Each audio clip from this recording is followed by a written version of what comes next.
Kumpirmadong hiwalay na ang Katniel. At marami na rin syempre ang mga nadadamay dahil may mga kaibigan sa showbiz ang magkabilang kampo na talaga namang sumusuport kahit na hindi nagsasalita ang sangkot sa mga kontrobersya kapag sila ay nag-unfollow sa mga kanilang social media. At para naman sa mga tagahanga ninyo, umamin na kayo, magsalita na kayo. Kumpirmadong hiwalay na daw talaga ang dalawa ayon kay Carla Estrada. Hindi lang pwedeng sabihin ng 100% ang mga nangyari sa kanila kasi kailangan magtitira rin sila para sa sarili nila. Hello! Welcome back to my channel! Magandang araw! At kung anong oras nyo man ako napapanood, tapusin nyo po yan! Paki-like, paki-share, mag-iwan ng komento, pero magpakabait at huwag pabibiktima sa clickbait. At dahil walang maling opinion, tayo po ay makikiusyoso sa bawat kwento. Makikisali pero hindi makikigulo at ako ang inyong marites na magkakatid sa inyo ng mga intriga na Chika Dora! At eto ang latest.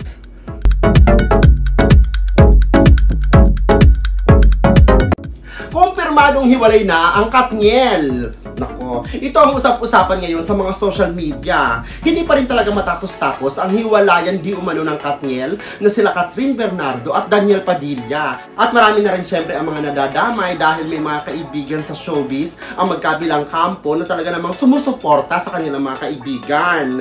At bagaman wala namang opisyal na pahayag na sila ay pumapanig dun sa isa or dun sa isa, nako, ang mga marites at ang mga social media ay nakatutok sa kanila, lalo na sa kanilang mga pag-unfollow di umano sa mga social media. Ito na ngayon ang barometro. Halimbawa, ako kaibigan ko si Catherine, tapos in-unfollow ko si Daniel. Nako, issue na yon. Sinasabing, ay nako, kinampihan na ang kanyang kaibigan na si Catherine. Parang ganun ang mga nangyayari sa showbiz. At iba't ibang mga pangalan nga ang mga nasasangkot. Sila Cathy Garcia Molina, si Loisa Andalio, sila Miles Ocampo, na di umano ay nag-unfollow kay Daniel. Nagle-level up na ngayon ang mga chika dahil kahit na hindi nagsasalita ang sangkot sa mga kontrobersya kapag sila ay nag-unfollow sa mga kanilang social media at talaga namang tinitingnan niya ng mga fans, ng mga netizen. Sinasabi nilang nagkakaroon ng issue kapag mag-asawa, posibleng may problema, nagkahiwalay, ganoon din sa magjojowa. Kapag in-unfollow ang isa't isa, posibleng may problema or naghiwalay. Kahit nga sa magkakaibigan, kapag in-unfollow kita, ay magkaaway ang dalawa. Mga ganon ang mga chika. Ganon na ngayon. Samantala, marami rin ang nagsasabi na vindicated daw si OG Diaz ngayon. Dahil talaga namang daw nagkakaroon ng pruweba na si Daniela at Catherine ay hiwalay na. Kasi kung inyong matatandaan, si OG Diaz ang una daw na nagpasabog nito. Dahil daw sa isang source na nagsabi sa kanila at ipinalabas nila ito sa kanilang vlog, sa showbiz update nila. Pero sinabi naman ni OG Diaz doon na hindi pa kumpirmado. Pero ipinaabot niya at wini-wish niya na sana hindi totoo. Pero marami rin syempre ang mga fans na nanggalaiti, nagalit, na hindi pa pala kumpirmado bakit sinabi mo na or bakit iblinag mo na. Diba? Ibig sabihin, hindi sila pabor sa mga ginawa ni OG Diaz. At sinabi nila na fake news peddler daw ang nasabing reporter. Pero sa ngayon, dahil maraming dugtong-dugtong na napangyayari, kagaya ng mga pag-unfollow ng mga kaibigan ni Catherine kay Daniel Padilla, nako, at marami rin daw source na nagsasabing kumpirmado. At maging si Nanay Christopher Min, kinumpirma, sinabi sa kanyang programang Christopher Minute na sinabi daw ito ni Carla Estrada sa isang kaibigan. Kumpirmadong hiwalay na daw talaga ang dalawa ayon kay Carla Estrada. Pero ito naman ay pinabulaanan ni Carla Estrada, ni Queen Mother. At lalo ngayon, napagulo ng pagulo ang kwento dahil nagkaroon na ng third party di umano. Ito ay sa katauhan ni Andrea Brillantes. Una, sinabi ni OG Diaz na hindi raw makikipagtrabaho si Catherine kay Andrea. At lumabas din ang mga chika na in-unfollow ni Catherine si Andrea. At pagkatapos ng ilang araw o linggo, in-unfollow din ni Andrea si Catherine. So parang ang mga ganitong aksyon, gumagawa na talaga ng issue. Talaga namang, magbubulag-bulagan pa talaga, mayroon talagang problema. Parang ganun ang sinasabi ng mga netizen at mga tagahanga. At sa kabilangan ng painit na kwentong ito, wala pa rin namang opisyal na pahayag mula sa mga sangkot dito. Kila Catherine Bernardo, Daniel Padilla at Andrea Brillantes. Actually, maging sa mga kaibigan, wala naman talagang opisyal na pahayag na sumasang-ayon sa mga kwentong ito. Kila Carla Estrada, sa mga kaibigan ni Daniel o sa kaibigan ni Catherine, wala namang mga kumpirmasyon.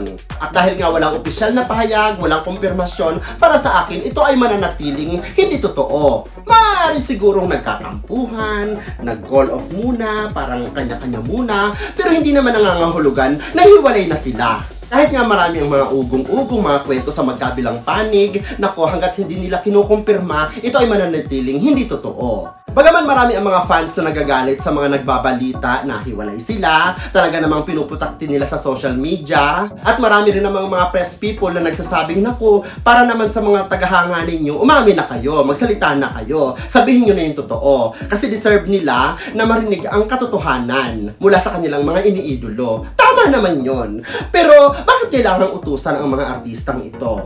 Pwede ba naman yon? Lahat ba nang sasabihin ng mga press people at uutusan nila ang mga artistang sangkot kung ano ang kontrobersyang nangyayari at sasabihin nila na umamin or magsalita na, dapat gawin ng mga artista? Ay, hindi naman po pwede yun. Diba? Kasi maaaring utang na loob ng mga artistang ito ang kanilang katanyagan, ang kanilang yaman, ang kanilang kasikatan sa kanilang mga tagahanga. Pero bilang ganti naman ay ibinibigay nila ang kanilang talento sa kanila.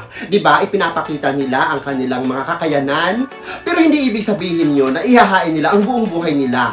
100% ba ng buhay ng mga artista ay kailangang ilahad sa kanilang mga tagahanga? Siyempre kapag inilahad nila yon, hindi lang tagahanga ang makakarinig nun, buong mundo. Diba? Kahit nga sa mga kaibigan, hindi lang pwedeng sabihin ng 100% ang mga nangyari sa kanila kasi kailangan magtitira rin sila para sa sarili nila. Hello! Kasi kahit sila ay mga public figures, sila pa rin ang may karapatan sa pagmaneho ng mga buhay nila. Ganon. Kasi diba sa mga tagahanga, hinahangaan nila ang mga artistang ito, pero hindi nila pag-aari.